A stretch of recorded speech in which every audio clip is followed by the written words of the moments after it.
আসসালামু আলাইকুম। তো অনেক দিন পরে আবার আসলাম আমার খামারের ভিতরে। এতদিন আর কি খামারে ছিলাম না। তো আমি আয়সা দেখি যে অনেকগুলা ডিম আর কি, এগুলা যে 5-6 দিন ধরে যেগুলা পারছে দেখেন, এই যে এটাতে হবে 10-12টা, এটাতেও আছে, আর হচ্ছে এখানেও আছে কিছু। এই যে, তো আমি অনেক দিন আর কি 4-5 দিন আসি নাই, এগুলো উঠানো হয় নাই।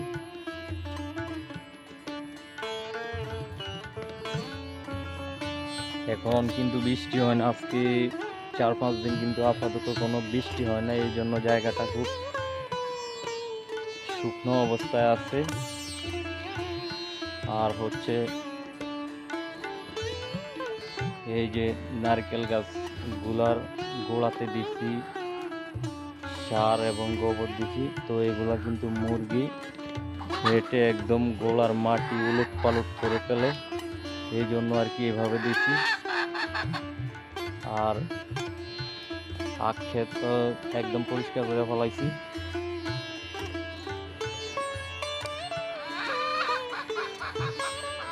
তো আমি এখন নতুন একটা প্ল্যান নিছি যে আমার এটার ভিতরে একটা বড় করে আর কি খামার স্টার্ট করব। বাজেট হচ্ছে আপাতত 6 লাখ টাকা বাজেট। তো খামারটা যেখানে স্টার্ট করব, তো আমি দেখাই খামারটা কোথায় আমি শুরু করব।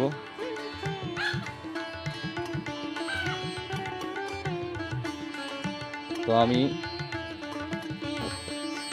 এই যে এখানে একটা 3 তলা, একদম নিচের তলায় থাকবে মুরগি, মাঝখানে থাকবে ছাগল, আর উপরে হচ্ছে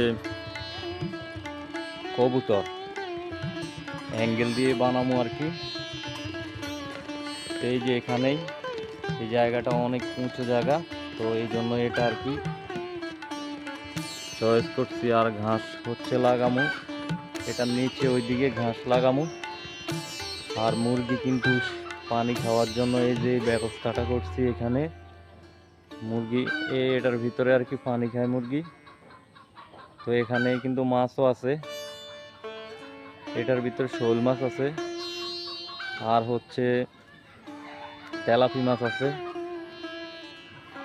তো আমি প্রত্যেকটা নারকেল গাছ কিন্তু এভাবে খালের থেকে কচুরি আর কি ফেনা এগুলা পুঁচিয়ে আর কি দিছি এগুলার গোড়াতে।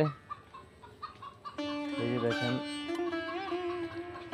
এগুলা কিন্তু না দিলে মুরগি সব উলট পালট করে ফেলায়।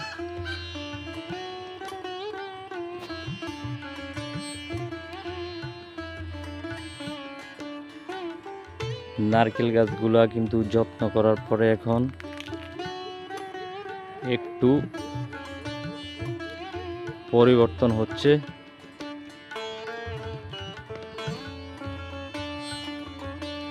তো মুরগি কিন্তু সবগুলা এখন ওটার নিচে আছে। আর আজকে কিন্তু হঠাৎ করে আবার একটা পেঁপে গাছে পাকছে, পরে ওটার অর্ধেক পাখি খাইছে পরে।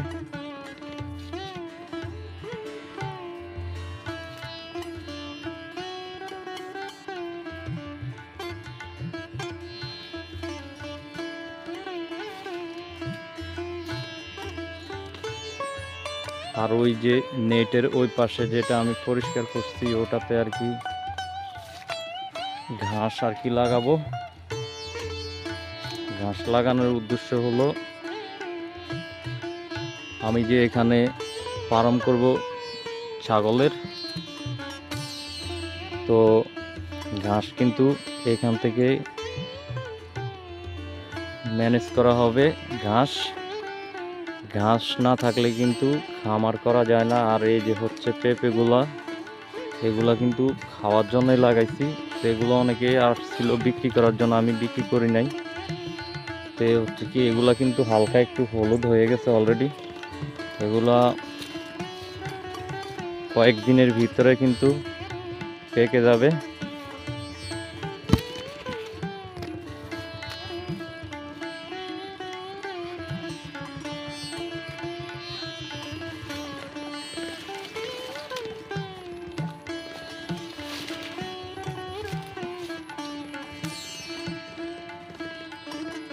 এই হচ্ছে পেঁপের অবস্থা।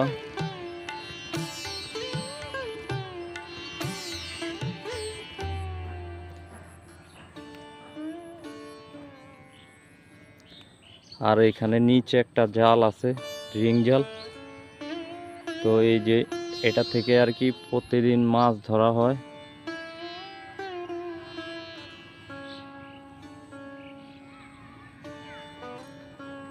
তো আলহামদুলিল্লাহ সব থেকে বেশি আর কি এই গাছটাতে এই ধরছে। এই যে পেঁপে দেখেন, এইদিকে কয়েকটাতে আর কি বেশি ধরছে পেঁপে।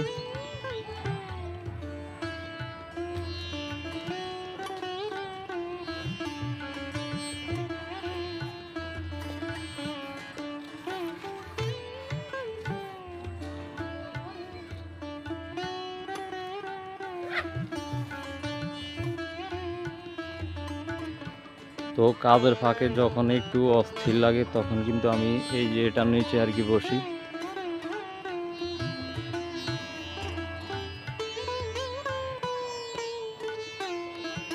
তো আমার এই ফার্মের ভিডিওটা আপনাদের কেমন লাগছে? তো আমি কিন্তু এখানে অলরেডি কিছু টাকা ম্যানেজ করছি। উদ্দেশ্য হলো আমি যে এখানে খামারটা স্টার্ট করব